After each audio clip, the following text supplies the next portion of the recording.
Friends, welcome back to our YouTube channel GK with me. तो आज के इस क्लास में हम पढ़ने वाले हैं ईवीएस का हमारा नेक्स्ट टॉपिक जो आपके सिलेबस में दिया गया है। एनिमल का टॉपिक जो है वो स्पेशली मेंशन किया गया है। तो इस क्लास में हम एनिमल का टॉपिक पढ़ने वाले हैं और मैं आपको बता देती हूँ कि जो ये आपका सिलेबस है, आपके सिलेबस के अकॉर्डिंग ही मैं आपको पढ़ा रही हूँ, क्योंकि अगर मान लो सिलेबस में दिया गया है तो हमें वही पढ़ना है। अब बहुत सारे कैंडिडेट ऐसे कहने लग जाते हैं कि तो बहुत इजी सा है, ये तो सीटेट वाला है। तो जब आपका सिलेबस ही सीटेट का इसमें ऐड कर दिया गया है तो सिंपल सी बात है कि ये क्या होगा, आपका इजी ही होगा।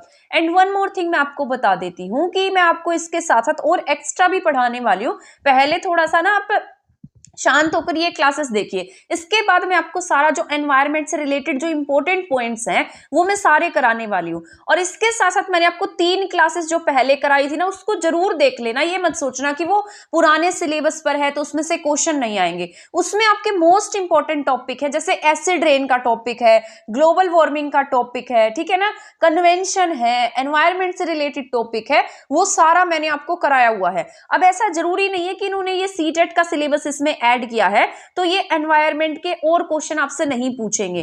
तो इसमें कुछ भी पूछा जा सकता है, कन्वेंशन पूछे जा सकते हैं, एनवायरनमेंट से इकोलॉजी से क्वेश्चन पूछे जा सकते हैं, ठीक है, जो आपका एटमॉस्फेयर का टॉपिक है वहां से क्वेश्चन पूछे जा सकते हैं। तो वो मैंने आपको कराया है। 3 क्लासेस मैंने आपको ओल्ड सिलेबस के अकॉर्डिंग कराई थी एंड देन आपका सिलेबस चेंज हो गया तो मुझे यही कराना पड़ेगा, अदरवाइज मैं तो वो करा देती, क्योंकि ये सिलेबस इतना ही है और ऐसा ही है। क्योंकि सीटेट बेस्ड सिलेबस आपका ऐड किया गया तो आपको यही पढ़ना पड़ेगा, इससे एक्स्ट्रा आप क्या पढ़ेंगे। एंड देन मैं आपको और भी कराने वाली हूं तो आप लास्ट तक आराम से क्लासेस के साथ में बने रहेंगे तो आपके लिए यूजफुल होगा। आप ऐसे हड़बड़ी करते हैं ना तो हड़बड़ी में कुछ भी सही नहीं होता है। और मैं आपको बता देती हूँ ये क्लासेस पूरी होने के बाद पेडागोजी करा दूंगी, क्योंकि मेरे पास भी अभी इतना ज्यादा टाइम नहीं है कि मैं इतनी सारी क्लासेस बना सकूं। मुझे और भी क्लासेस पढ़ानी होती है। तो मैं आपको बता देती हूँ कि ये जो आपकी ईवीएस की क्लासेस है ये बहुत ज्यादा नहीं है, इसको हम एक टारगेट मानकर चल लेंगे। ये हमारी आज 3rd क्लास है, आई थिंक 3rd क्लास है। आपकी बहुत ज्यादा क्लासेस नहीं बनेंगी, 7 या 8 या फिर 9 क्लासेस में आपका कंप्लीट हो जाएगा। इसके वजह से अब आज हमारी 10 डेट है, ठीक है ना, 15 या 17 तक मैं आपको ये कंप्लीट करा दूंगी। इसके बाद जितनी डेज बचेंगे उसके 5-7 दिन में पेडागोजी हो जाएगी। पेडागोजी बहुत कम है, बहुत ज्यादा नहीं है, और आपने वो पढ़ी हुई है, बस उसमें से कुछ कुछ पॉइंट है जो आपको अच्छे से पढ़ने हैं। अब ये क्लास जो देखेगा उसके लिए तो यूजफुल हो जाएगा। अब मान लो जिसने सिर्फ नोट्स लिए हैं, क्लासेस नहीं देखी है, तो वहां वो कहीं ना कहीं से पीछे रह जाएगा। तो इसलिए नोट्स भी इंपॉर्टेंट है, इसके साथ साथ आपकी क्लास भी इंपॉर्टेंट है। नोट्स आप रिवाइज कर पाएंगे और इसके साथ साथ क्लासेस से आपको कुछ एक्स्ट्रा सीखने को मिलने वाला है। तो मैं यहाँ पर आपको एक्स्ट्रा ही पढ़ाने वाली हूँ। इसके साथ लास्ट में ना मैं आपकी एक क्लास बनाऊंगी, मैराथन क्लास होगी, उसमें सारे सीटेट में जितने प्रीवियस ईयर के क्वेश्चन आए हैं, इसके साथ साथ जो एचटेट में आपके ईवीएस के क्वेश्चन प्रीवियस ईयर में पूछे गए हैं उन सबको कंबाइन करके वो क्वेश्चन टाइप में ले लो, या फिर आप ऐसा लगा सकते हैं स्टैटिक फॉर्म में आपको रिवीजन करा दूंगी, जिससे कि आपके जो क्वेश्चन है ना वो ज्यादा ठीक होने के चांसेस होंगे। क्योंकि अभी आपका पहली बार ये सीटेट का एग्जाम इस पैटर्न पर हो रहा है तो हम ऐसा कुछ प्रेडिक्ट नहीं कर सकते कि क्या सिलेबस आएगा, लेकिन हम सारा इंपॉर्टेंट जो है वो पढ़ लेंगे। तो आप लास्ट तक क्लास में बने रहेंगे, शांति रखेंगे तो आपका सिलेबस हो जाएगा। तो आप अगर मान लो ऐसे कहेंगे ना कि तो बहुत इजी है, ये तो सीटेट वाला है, ये तो नहीं आएगा, ये तो पेपर में नहीं आएगा, तो फिर ऐसे तो मेरा भी माइंड डिस्टर्ब होता है, क्योंकि मैं भी मेहनत करके आपको पढ़ाती हूँ और मैं सोचती हूँ कि आपका कोई पॉइंट नहीं रहना चाहिए। तो मैं अपनी तरफ से पूरी कोशिश करूंगी आपका सिलेबस जो है वो अच्छे से करा दूं मैं आपको, ठीक है ना। तो इसके साथ साथ जैसे पहले हम ये क्लासेस कंप्लीट कर लेंगे एंड देन मैं आपको पेडागोजी करा दूंगी।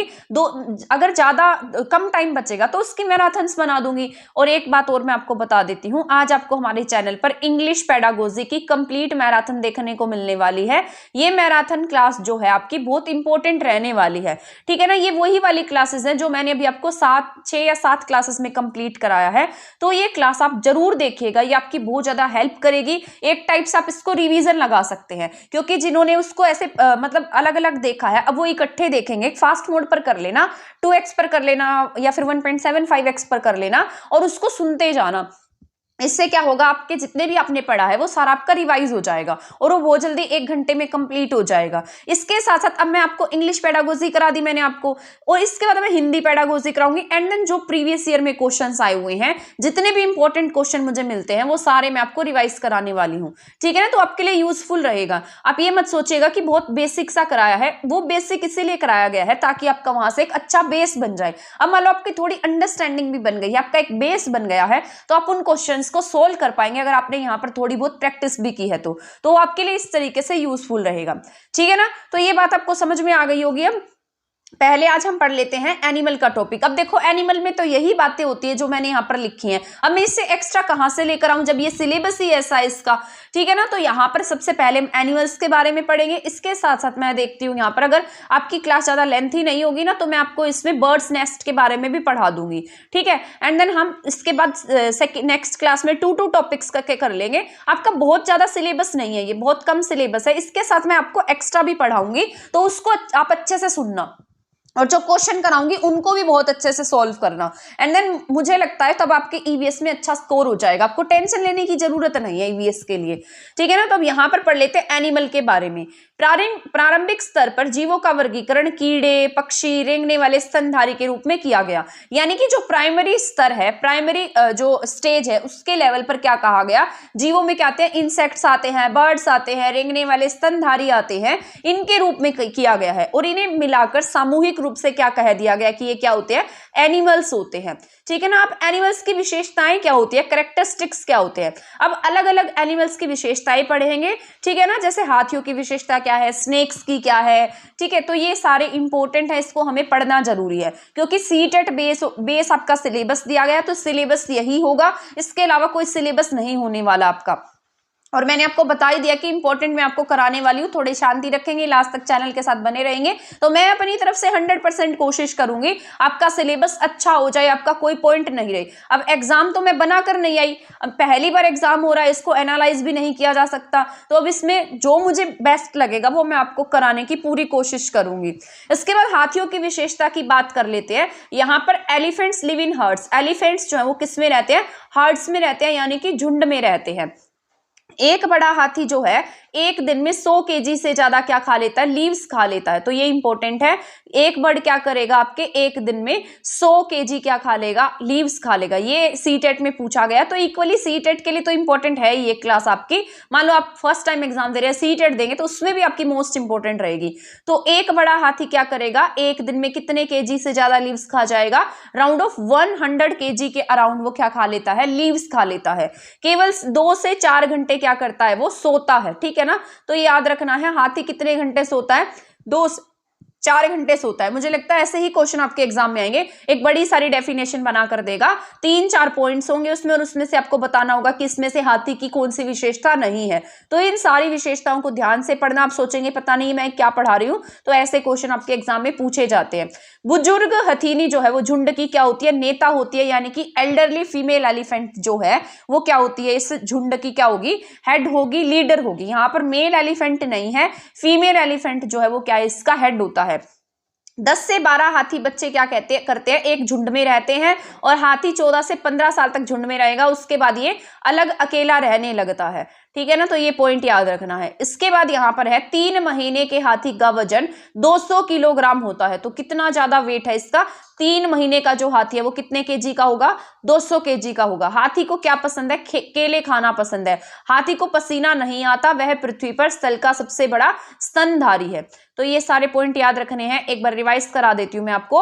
अभी मैंने हाथी के बारे में आपको बताया, जो हाथी है वो किस में रहते हैं, हर्ड्स यानी कि झुंड में रहते हैं। इसके बाद एक जो बड़ा हाथी होगा वो एक दिन में कितनी लीव्स खा जाएगा, 100 किलो लीव्स खा जाएगा, ठीक है। इसके बाद केवल कितने घंटे सोता है, 2 से 4 घंटे सोता है। जो फीमेल एल्डर फीमेल होती है वो क्या होती है, इस ग्रुप झुंड की हेड होती है, मुखिया होती है। इसके बाद यहाँ पर 10 से 12 बच्चे जो है वो एक झुंड में रहते हैं। हाथी 14 से 15 साल तक झुंड में रहेगा, बाद में अकेला चला जाता है घूमने, ठीक है ना। 3 महीने के हाथी का वजन जो है वो 200 केजी होता है। हाथी को क्या पसंद होता है? केले खाना पसंद होता है। हाथी को पसीना नहीं आता। हाथी क्या होता है? ये जो पृथ्वी स्थल है उस पर सबसे बड़ा स्तनधारी होता है। इसके बाद हम सांप की विशेषताओं की बात कर लेते हैं। तो स्नेक्स के यहाँ पर हमारे इंडिया में 4, वैसे तो बहुत सारे स्नेक्स होते हैं, लेकिन अगर हम जहरीले मोस्ट डेंजरस स्नेक्स की बात करते हैं तो उसमें से नाग होता है, दुबोइया है, कैरेट है और अफाई है, ठीक है। तो यहां पर आप देख रहे हैं सांप की विशेषताओं में भारत में केवल 4 प्रकार के जहरीले सांप होते हैं, जिसमें से जैसे नाग है, कोबरा है, दुबोइया है, कैरेट है और अफाई है। नाग को हम कोबरा कह देते हैं, दुबोइया को कहते हैं रूसेल्स वाइपर, कॉमन कैरेट और सो स्केल्ड वाइपर। ये क्या है? सांपों के डेंजरस नेम है। इसके बाद कालबेलिया जो है वो क्या होता है? राजस्थान की एक ट्राइब होती है और कालबेलिया क्या होते हैं? सपेरे होते हैं।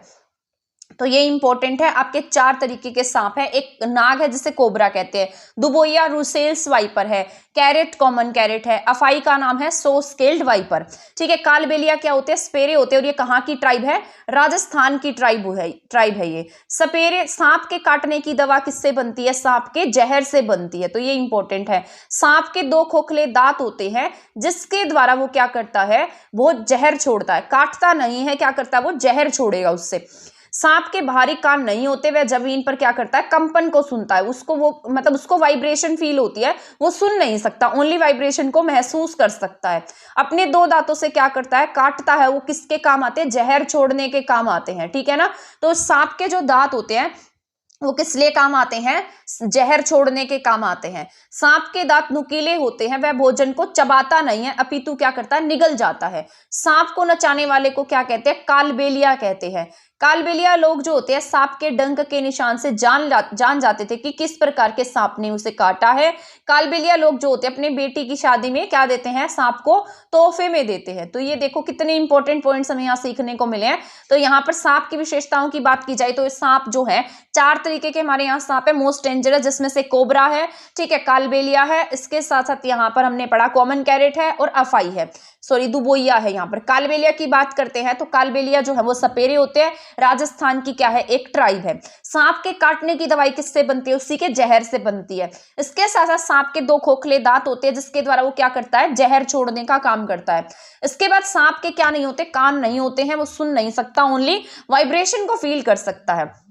सांप के दांत क्या होते हैं? नुकीले होते हैं, वह भोजन को चबाता नहीं है अपितु क्या करता है? निगलता है। तो सांप क्या करता है? सांप के दांत क्या होते हैं?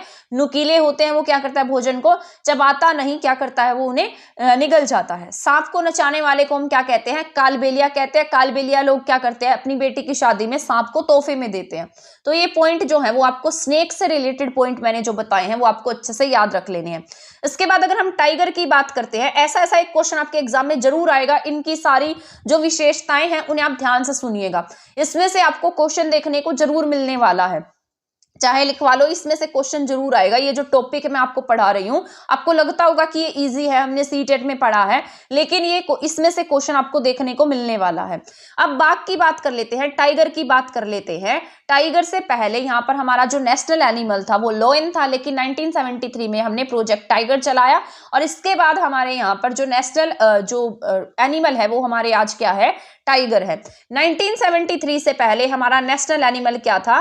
लायन था। 1973 में हमने क्या लेकर आए? प्रोजेक्ट टाइगर लेकर आए। और टाइगर स्टेट के नाम से किसे जाना जाता है? एमपी को जाना जाता है। तो मध्य प्रदेश क्या आपके टाइगर स्टेट है।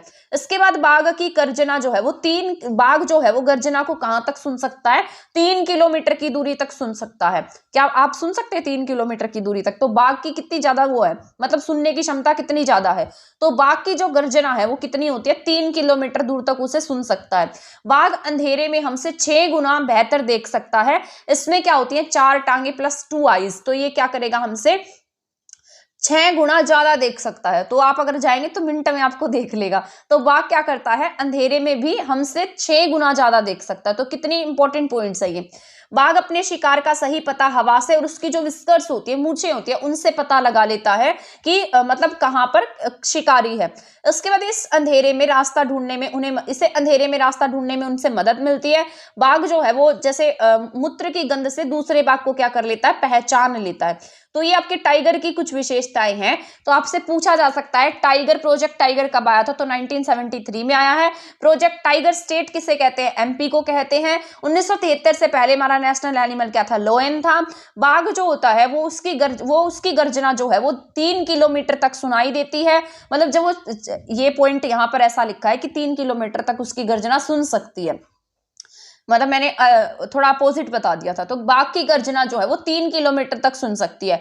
बाघ अंधेरे में हमसे 6 गुना ज्यादा देख सकता है। बाघ अपने शिकार का सही पता किससे लगाता है, अपनी मूंछों से लगाता है। अंधेरे में रास्ता ढूंढने में उसे मदद करती है। बाघ मूत्र की गंध से दूसरे बाघ को पहचान लेता है। तो हमने यहाँ पर बाघ 3 एनिमल्स के बारे में जान लिया है। अब हम पढ़ते हैं गिलहरी की विशेषता। गिलहरी के दांत हमेशा बढ़ते रहते हैं लेकिन घिसने और कुतरने से छोटे होते हैं। तो ये पॉइंट याद रखना है, जो गिलहरी होती है उसके दांत क्या होते हैं, हमेशा ही बढ़ते हैं और वो क्या करती है, घिसती रहती है, उन्हें कुतरती रहती है कुछ ना कुछ, जिसकी वजह से उसके दांत क्या होते जाते हैं, छोटे होते जाते हैं। तो बस गिलहरी के बारे में यही पॉइंट याद रख लेना। ये इंपॉर्टेंट है आपका स्लोथ एनिमल। स्लोथ जो है एक भालू होता है, भालू के जैसा जानवर होता है। अराउंड ऑफ 17 to 18 आवर्स तक क्या करता है, ये सोता है अपनी पूरी लाइफ में। पर डे ये 17 घंटे सोता है। और कितने साल जिएगा, 40 साल जिएगा। 40 साल में से हर रोज 17 घंटे तो ये सोने में बिताता है। पूरी जिंदगी में केवल 8 पेड़ों की क्या खाता है, ये पत्तियां खाता है। तो 8 पेड़ की लीव्स खाता है ये। ऐसा लगाकर चलो हर पेड़ पर ये 5-5 साल रहेगा। तो पूरी लाइफ में कितने पेड़ों की पत्तियां खाएगा, 8 पेड़ों की पत्तियां खाता है। अब यहाँ पर देखो सांप के लिए ऐसा सांप वाला क्वेश्चन लिखा है मैंने यहाँ पर। इसी तरीके से आपके एग्जाम में क्वेश्चन आएंगे, आपको 3-3 4-4 स्टेटमेंट बनाकर दी जाएंगे एंड देन आपसे आंसर पूछा जाएगा। ठीक है ना। तो यहाँ पर ये देखो हमारे देश में केवल 4 तरह के जहरीले सांप पाए जाते हैं। नाग कोबरा जहरीले सांपों का प्रकार है। जहरीले सांप के 4 खोखले दांत होते हैं। जब का सांप किसी भी व्यक्ति को काटता है तो जहर इन खोखले दांतों से उसके शरीर में प्रवेश करता है। तो यहाँ पर मैंने आपको क्या क्या पढ़ाया था अभी, हमारे देश में 4 तरीके के सांप पाए जाते हैं। अभी मैंने उनके बारे में बताया, कॉमन कैरेट, कोबरा, ठीक है। इसे जो 4 टाइप के स्नेक्स जो थे वो मैंने आपको बताए थे। ठीक है ना। उसमें से आपके ये वाला स्टेटमेंट तो आपकी ट्रू हो जाती है कि हमारे यहाँ पर 4 तरीके के सांप पाए जाते हैं। इसके बाद जो नाग कोबरा है वो जहरीले सांपों का क्या होता है, प्रकार होता है। ठीक है, ये स्टेटमेंट भी। अब यहाँ पर मैंने आपको बताया था जहरीले सांप के 2 खोखले दांत होते हैं, 4 नहीं होते हैं। तो ये स्टेटमेंट क्या हो जाएगी, यहाँ पर फॉल्स हो जाएगी। और जब किसी व्यक्ति को काटता है तो जहर उसके शरीर में प्रवेश कर जाता है। तो इसका आंसर हो जाएगा A, B and D। अब मान लो किसी ने अच्छे से नहीं पढ़ा है तो वो उसको टिक नहीं कर पाएगा। इसके बाद नेक्स्ट पॉइंट है, हाथी गंदे पानी में खेलना पसंद करते हैं क्योंकि उन्हें ठंडक मिलती है। अधिकांश हाथी दिन में 8 घंटे सोता है। 3 महीने के हाथी के बच्चे का वजन 200 केजी होता है। बड़े हाथी दिन में 100 केजी लीव्स खाते हैं। तो देखो यहाँ पर ये फर्स्ट तो ट्रू है क्योंकि उसे गंदे पानी में खेलना पसंद होता है, उसकी बॉडी को उससे कूलिंग मिलती है। इसके बाद वो 8 घंटे सोता है तो ये गलत बात है, वो 2 से 4 घंटे सोता है। 4 घंटे के आसपास मैंने आपको बताया था। तो ये स्टेटमेंट क्या हो जाएगी, फॉल्स हो जाएगी। इसके बाद 3 महीने के हाथी का वजन मैंने आपको बताया था 200 केजी होता है। बड़े हाथी दिन में 100 केजी क्या करते हैं, लीव्स खा जाते हैं। तो ये आपका ट्रू हो जाएगा। ठीक है ना। तो यहाँ तक के जो एनिमल से रिलेटेड क्वेश्चन थे वो मैंने आपको बता दिए हैं। अब इसी क्लास में मैं आपको बर्ड्स के नेस्ट के बारे में बता देती हूँ। ये टॉपिक हम कवर कर लेते हैं। तो ऐसे हमारे 2 टॉपिक्स इस क्लास में कवर हो जाएंगे। मैं कोशिश करूंगी कि आपके जितने चैप्टर्स दिए गए हैं उन्हें मैं ऐसे 2-2 करके पढ़ा दूं ताकि आपका ईवीएस का सिलेबस जल्दी से कंप्लीट हो जाए। एंड देन पेडागोजी भी करा दूंगी। ज्यादा क्लासेस नहीं बनने वाली हैं, 5 से 7 क्लासेस पेडागोजी की रहेंगी, 5 से 7 क्लासेस ये रहेंगी। एंड हम 4 से 5 क्लासेस जो है वो हमारी revision, practice, previous year questions और जो एक्स्ट्रा मुझे पढ़ाना है उसकी बना दूंगी। ठीक है ना। तो ऐसे आपका सिलेबस जो है वो कंप्लीट हो जाएगा। आपको इसमें मतलब एक तरीके से जो आपकी इस तरीके से आप बोल रहे थे कि इजी है, ये है, वो है, तो वो वाला डाउट जो है वो इसमें दूर हो जाएगा। अब यहाँ पर पक्षियों के घोंसले की बात कर लेते हैं, बर्ड्स नेस्ट की बात कर लेते हैं। पक्षियों द्वारा बनाए जाने वाले घोंसले, ये ना आप अगर 3rd 4th की ईवीएस की बुक देखेंगे वहां पर एज इट इज ये मेंशन है। मैं तो छोटे बच्चों को पढ़ाती हूँ तो उनकी बुक में ये बिल्कुल एज इट इज दिए गए हैं। जैसे इंडियन रेड रोबिन है, रोबिन बर्ड है, ठीक है, तो चिड़िया है, वो कैसे अपने घोंसले बनाते हैं, उनके घोंसले कैसे होते हैं, उनके पंख कैसे होते हैं, बीक कैसी होती है, वुड पैकर क्या है, ये सारे टॉपिक वहां पर अच्छे से एक्सप्लेन करके दिए गए हैं। तो इसी को बस हमें पढ़ना होता है। तो यहाँ पर है इंडियन रोबिन बर्ड, जिसे कलचीड़ी के नाम से हम जानते हैं। ये पत्थरों के बीच एक क्या करता है, मुलायम घोंसला बनाता है। तो रोबिन बर्ड पूछा जाएगा। रोबिन बर्ड क्या होता है, किसके बीच घोंसला बनाएगा, जहां कहीं रोड साइड पर पत्थर पड़े होंगे, पत्थरों के बीच में अपना घोंसला बनाता है। ये टहनी से, जड़ों से, ऊन, बाल, रुई, इनको इकट्ठा करके क्या बनाएगा, ऐसे पत्थरों के बीच में क्या बनाएगा, अपना घोंसला बनाता है। तो इंडियन रोबिन बर्ड जो है वो किसके बीच घोंसला बनाएगा, पत्थरों के बीच में बहुत सॉफ्ट घोंसला बनाता है, और ये रोड साइड पर घोंसला बनाएगा, ठीक है ना, जहां पर भी इसको पत्थर दिखाई देंगे। इसके बाद है डव बर्ड। डव बर्ड से भी क्वेश्चन आता है, जिसे हम हिंदी में फाख्ता पक्षी के नाम से जानते हैं। कैक्टस के कांटों के बीच या मेहंदी की मेड़ के बीच अपना घोंसला बनाता है। तो डव बर्ड देखो कितना इंपॉर्टेंट है।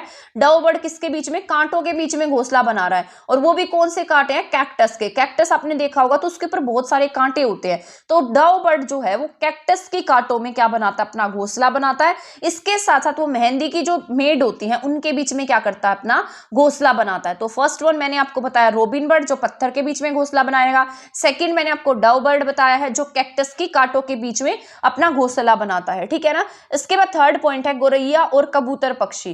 गोरैया यानी कि स्पैरो एंड पीजन बर्ड जो है, स्पैरो जो आपके घर के आसपास देखने को मिलती है, कबूतर भी आपको देखने को मिल जाते हैं। तो ये बहुत सिंपल सा है। गोरैया आमतौर पर घर के आसपास घोंसला बनाएगी, और खंडर के पुराने घरों में कबूतर के घोंसले आपको पुरानी जगह पर देखने को मिलेंगे। तो ये तो बहुत ईजी था। इसके बाद ये इंपॉर्टेंट है टेलर बर्ड। आपको नाम से ही पता लग रहा होगा, टेलर बर्ड है, इसे हम किसके नाम से जानते हैं, दर्जिन चिड़िया के नाम से जानते हैं। ये अपनी नुकीली चोंच से पत्तों में छेद करके, यानी कि उनको सी करके क्या बनाती है, अपना घोंसला बनाती है। पत्तों को सीती है अपनी चोंच से, एंड देन क्या बनाती है, घोंसला बनाती है। इसे प्रीसिंग द नेस्ट भी बोलते हैं। घोंसला बनाएगी तो ये क्या करेगी, उनको सी कर, जैसे हम अपने कपड़े सीलते हैं वैसे ये क्या सिलती है, अपना घोंसला सिलती है अपनी चोंच से। तो टेलर बर्ड क्या होता है, अपनी नुकीली चोंच से पत्तों को छेद कर उनको सी कर क्या बनाता है, अपना घोंसला बना लेता है। इसके बाद है पर्पल सनबर्ड। पर्पल सनबर्ड को हम कहते हैं शक्करखोरा पक्षी। तो ये देखो इसके नाम भी कैसे हैं, पर्पल सनबर्ड। शक्करखोरा पक्षी होता है, ये एक पेड़ या झाड़ी की शाखा पर लटकता हुआ घोंसला बनाता है। मतलब ये क्या करेगा, झाड़ी पर या फिर जो लटकती हुई शाखा होगी उसमें घोंसला बनाएगा। उसमें रुई, सूखे पत्ते, कपड़े, चीथड़े आदि सब देखने को मिलते हैं। तो पर्पल सनबर्ड जो है वो किस पे घोंसला बनाएगा, जो भी पेड़ या झाड़ी या फिर जो ब्रांचेस को लटकती हुई दिखाई देगी उस पे क्या करता है, अपना घोंसला बनाता है, ठीक है ना। तो ये पॉइंट याद रखना है पर्पल सनबर्ड का। टेलर बर्ड अपनी चोंच से उसको क्या करती है, सीती है, एंड देन क्या करती है, घोंसला बनाती है। इसके बाद वीवर बर्ड की बात कर लेते हैं। मोस्ट इंपॉर्टेंट है ये वीवर बर्ड। वीवर बर्ड क्या होती है, ये वीवर बर्ड जो है इसमें जो घोंसला बनाने का काम है वो मेल बर्ड करता है, और उसमें रहती कौन है, फीमेल बर्ड रहती है। तो इस तरीके का घोंसला होता है इनका। यहाँ ये जो घोंसला है इसमें कौन बैठी है, जो वीवर फीमेल बर्ड बैठी है, और ये घोंसले के ऊपर बैठता है बेचारा, इसके अंदर भी नहीं बैठता, घोंसले में भी नहीं बैठता। तो घोंसला बनाने का काम कौन करता है, ये मेल बर्ड करेगा, एंड फीमेल बर्ड क्या करती है, उसमें आराम से रहेगी। तो ये जो वीवर बर्ड है ना, ये 3 से 4 घोंसले बनाता है बेचारा, और ये जो फीमेल बर्ड है वीवर वाली, ये क्या करेगी, उन घोंसलों को चेक करेगी। बहुत नखरेसड़ी होती है तो इनको चेक करती है, और फिर यहाँ पर चेक करके जो इसको बेस्ट लगता है उसको कहेगी हाँ इसमें रह लेते हैं, तो वो उसमें रहती है, ठीक है ना। तो ये याद रखना है। तो वीवर बर्ड जो है इसमें मेल बर्ड क्या करता है, घोंसला बनाएगा, और फीमेल बर्ड इसमें रहती है। फीमेल उसे चेक करती है, जो उसे बेस्ट लगता है उसमें वो क्या करती है, रहती है। घोंसला मेल वीवर बनाता है 3 से 4 घोंसले, ठीक है ना, पर रहेगी किसमें, एक में रहेगी जो उसे क्या लगेगा, बेस्ट लगेगा, ठीक है। तो वीवर बर्ड वाला आपका इंपॉर्टेंट हो जाता है। तो वो ऐसे बेचारा अपना घोंसला धीरे धीरे धीरे धीरे बनाता है, 3 से 4 घोंसले बनाता है, फिर उसमें से उसके एक घोंसले की वैल्यू होती है, देन वो उसमें रहता भी नहीं है, उसके ऊपर रहता है। इसके बाद है ह्यूरन बर्ड। ह्यूरन बर्ड यानी बगुला पक्षी। बगुला भैंस पर बैठकर उसके कीटों को खाता है, भैंसों को कीड़ों से छुटकारा मिलता है, और बगुले को अपना भोजन मिल जाता है। तो ये बहुत सिंपल है। इसके बाद है वुड पैकर। ये इंपॉर्टेंट है आपका, वुड पैकर। इसको हिंदी में कहते हैं वसंत गोरी पक्षी या कटफोड़वा। ये ना इसकी बीक जो है ना इतनी स्ट्रॉन्ग होती है, अगर आपके सिर में भी मार दे तो उसमें छेद हो जाए, ऐसा पक्षी होता है वीवर बर्ड। इतनी स्ट्रॉन्ग बीक होती है इसकी, ठीक है। तो ट्री की स्टेम में क्या करता है, चोंच मार मार कर अपना घोंसला बना लेता है। तो आप सोच सकते हैं आपका सिर तो बहुत मुलायम सा है, और वो जो पेड़ होता है, पेड़ की जो स्टेम होती है वो कितनी स्ट्रॉन्ग होती है, उसमें भी अपनी चोंच मार मार कर क्या करता है, वहां पर घोंसला बना देता है। तो पेड़ की स्टेम में जो, अब वो स्टेम में रहेगा तो उसके अंदर जो भी उसे कीड़े, छिपे हुए कीड़े मिलेंगे उसी को खाएगा और अपना खाना बना लेगा। तो ये पीवाईक्यू क्वेश्चन भी था। अब इसके बाद है कोआ। क्रो क्या होता है? बहुत चालाक प्राणी होता है वैसे तो कोआ, ठीक है ना, कोआ जो है, लेकिन कोयल उससे भी ज्यादा चालाक होती है। तो पेड़ के ऊपर सबसे ऊपर अपना घोंसला बनाता है जाकर, मतलब सबसे ऊंची ब्रांच ढूंढेगा अपना घोंसला बनाने के लिए, लेकिन कोयल उससे भी ज्यादा चालाक होती है। वो अपनी मीठी मीठी बातों में कोए को कहती है कि तू मेरा घोंसला बना, मैं यहाँ पर रहूंगी आकर। तो यहाँ पर पेड़ के ऊपर सबसे ऊपर अपना घोंसला कौन बनाता है? कोआ बनाता है। लेकिन उस कोयल जो है उसके घोंसले में रहती है। कोयल अंडा देगी और कोआ क्या करता है? उसके घोंसले में, कोए के घोंसले में उसके अंडे को सेने का काम करता है। तो कोयल तो बहुत चालाक है। देखो यहाँ पर कोआ सबसे ऊपर की ब्रांच पर जाकर घोंसला बना रहा है, लेकिन वहां पर जाकर कौन रह रही है? कोयल रह रही है। आपसे पूछा जा सकता है ऐसा कौन सा बर्ड है जो अपना घोंसला खुद से नहीं बनाता? तो कोयल है जो अपना घोंसला खुद से नहीं बनाती है। ये कोए के घोंसले में रहती है, वहीं पर अंडे देती है और उस अंडे का सेने का काम भी कोआ करता है। तो कोयल जो है वो स्वयं से अपना घोंसला नहीं बनाती। तो ये बात याद रखनी है। उल्लू पक्षी आउल की बात कर लेते हैं। निशाचर है ये, यानी कि रात को जागने वाला होता है, रात को जागता है। अपनी गर्दन को 260 से 270 डिग्री तक घुमा सकता है। किसी किसी बुक्स में 360 लिखा है, वो राइट आंसर नहीं है। तो ये क्या करता है? 260 से 270 डिग्री तक अपनी गर्दन घुमा सकता है। तो आप सोच सकते हो अपनी पूरी गर्दन को यहां तक लेकर आ सकता है। ये पूरी 360 तो नहीं घुमाता, लेकिन आधे से ज्यादा अपनी गर्दन को घुमा लेता है।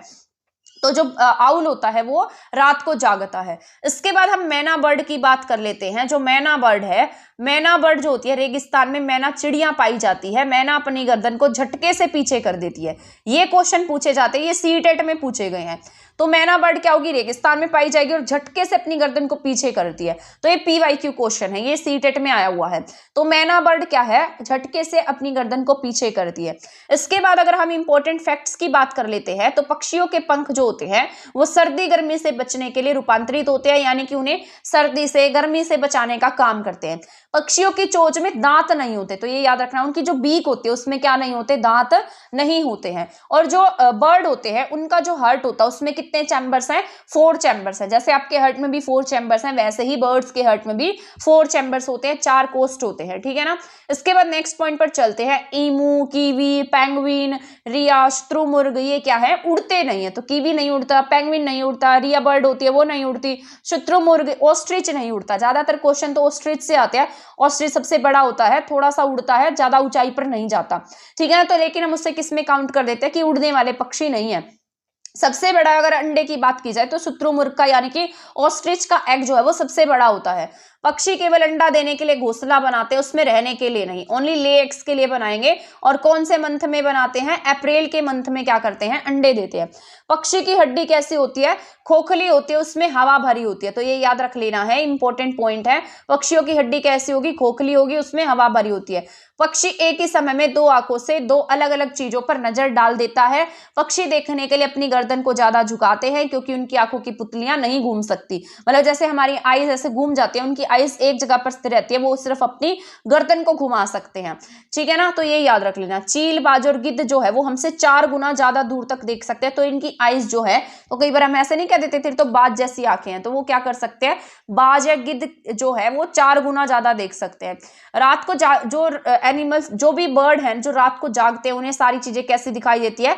ब्लैक एंड व्हाइट दिखाई देती है। जैसे आज हम जो है वो कलर्ड चीजों को देख लेते हैं, वैसे वो कलर्ड नहीं देख सकते, वो ओनली किसे देख सकते हैं? ब्लैक एंड व्हाइट को देख सकते हैं, ठीक है ना। तो ये आज की आपकी क्लास यहाँ पर खत्म हो गई है। अभी मैं एक बार रिवाइज करा देती हूँ कि हमने बर्ड नेस्ट में किस किस के नेस्ट पढ़े हैं, ऐसे आपको अच्छे से याद हो जाएगा, आप भूलेंगे नहीं इसको। सबसे पहले मैंने आपको इंडियन बर्ड पढ़ाया, इंडियन रोबिन बर्ड पढ़ाया, जो पत्थरों में रोड साइड में अपना घोंसला बनाता है। इसके बाद डव बर्ड पढ़ाया, जो कैक्टस के पौधे के बीच में क्या बनाएगा? कांटों के बीच में अपना घोंसला बनाता है। इसके बाद गोरैया और कबूतर पक्षी आपके घरों के आसपास आपको देखने को मिलेंगे, कबूतर खंडर में अपना घोंसला बनाता है।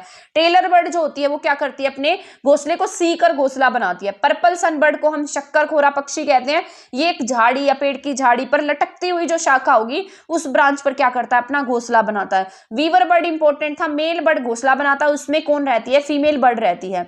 इसके बाद मैंने आपको बताया है ह्यूरन बर्ड या बगुला पक्षी जो है वो भैंस के ऊपर बैठते उसके इंसेक्ट्स को खाता है और उसको उससे भूख मिट जाती है। वुड पेकर की बात करें तो उसको कठफोड़वा कहते हैं, बहुत ज्यादा स्ट्रॉन्ग बीक होती है इसकी। उसके स्टेम में क्या करता है, घोंसला बनाता है और स्टेम में जो भी इंसेक्ट्स मिलते हैं उनको खाता है। इसके बाद मैंने आपको बताया था यहाँ पर कोयल के बारे में। कोयल बहुत चालाक होता है, लेकिन उससे भी चालाक कोयल होती है। कोयल अपना घोंसला नहीं बनाती, कोयल के घर में रहती है, कोए के घोंसले में रहती है, वहीं पर अंडे देती है और वो जो कोआ है वो अंडों को सेता है। उल्लू की बात कर लेते हैं। उल्लू रात को जागता है, अपनी गर्दन को 260 से 70 डिग्री तक घुमा सकता है। मैना बर्ड की बात कर लेते हैं। मैना जो है वो अपनी गर्दन को एक झटके से पीछे कर लेती है। ठीक है, तो ये पॉइंट मैंने बताए थे। बर्ड्स जो है सर्दी गर्मी से बचाते हैं। इंसेक्ट्स जो पक्षी होते हैं उनके हार्ट में 4 चैम्बर होते हैं, उनकी चोंच में दांत नहीं होते हैं। ठीक है, ईमू, कीवी, पेंगुइन, ऑस्ट्रिच उड़ नहीं सकते। पक्षी केवल अंडे देने के लिए अपने घोंसले बनाती है। पक्षी की हड्डी खोखली होती है, उसमें हवा भरी होती है। पक्षी जो है एक ही समय पर 2 आंखों या 2 या 2 से अलग चीजों पर नजर डाल सकता है। जो बाज होता है और गिद्ध होता है उनकी जो आईज है हमसे 4 गुना ज्यादा स्ट्रॉन्ग होती हैं। रात को जागने वाले जितने भी बर्ड हैं उनको सारी चीजें कैसी दिखाई देती है, ब्लैक एंड व्हाइट दिखाई देती है। तो मैंने यहाँ पर आपको 2 चैप्टर जो है वो कंप्लीट करा दिए हैं। मैं ऐसी उम्मीद कर रही हूँ आपको समझ में आ गए होंगे। ये एनिमल से रिलेटेड इंपॉर्टेंट पॉइंट पढ़ लिए एंड देन इसके साथ साथ मैंने आपको सारा पढ़ा दिया है बर्ड्स नेस्ट के बारे में। अब इससे एक्स्ट्रा और वो क्या ही पूछेंगे, क्योंकि ये सारे सीटेट बेस्ड क्वेश्चन है। इसके साथ साथ मैं आपको एचटेट में जो प्रीवियस ईयर में आए हैं और साथ साथ कुछ इंपॉर्टेंट टॉपिक्स जो हैं वो भी लास्ट में कराऊंगी, तो इन क्लास को जरूर देख लेना। क्योंकि अगर इन्होंने ये सिलेबस ऐड किया है तो ऐसे चांसेस हैं ये इसीलिए ऐड किया गया है ताकि ये ऐसा ही आपका पैटर्न बनाएंगे। अदरवाइज इनको क्या जरूरत थी आपका सिलेबस चेंज करने की। तो आप मुझे बार बार कह रही है इजी सिलेबस है, तो जो इसमें दिया गया है वही मैं आपको पढ़ा रही हूँ और इससे एक्स्ट्रा मैं अब आपको क्या पढ़ा सकती हूँ, तो जो सिलेबस में है मैं तो वही पढ़ा सकती हूँ। तो अब अगर आपको ईवीएस के नोट्स चाहिए हैं तो आप ऊपर दिए गए नंबर पर मुझे कांटेक्ट कर सकते हैं। यहाँ से आपको हमारे ईवीएस के नोट्स 51 रुपीज में अवेलेबल हो जाएंगे, जिसमें आपकी थ्योरी प्लस पेडागोजी रहने वाली है। इसके साथ साथ कुछ एक्स्ट्रा नोट्स भी मैं अवेलेबल करा रही हूँ ताकि वो आप पढ़ लें और मान लो उसमें से कुछ आता है तो आप उसका वो जो टॉपिक है रह ना जाए। ठीक है ना, तो मिलेंगे नेक्स्ट क्लास में नेक्स्ट टॉपिक के साथ। तब तक आप हमारे चैनल के साथ बने रह सकते हैं। अगर आपने हमारा चैनल सब्सक्राइब नहीं किया तो सब्सक्राइब कर दीजिएगा, वीडियो को शेयर नहीं किया तो शेयर कर दीजिएगा।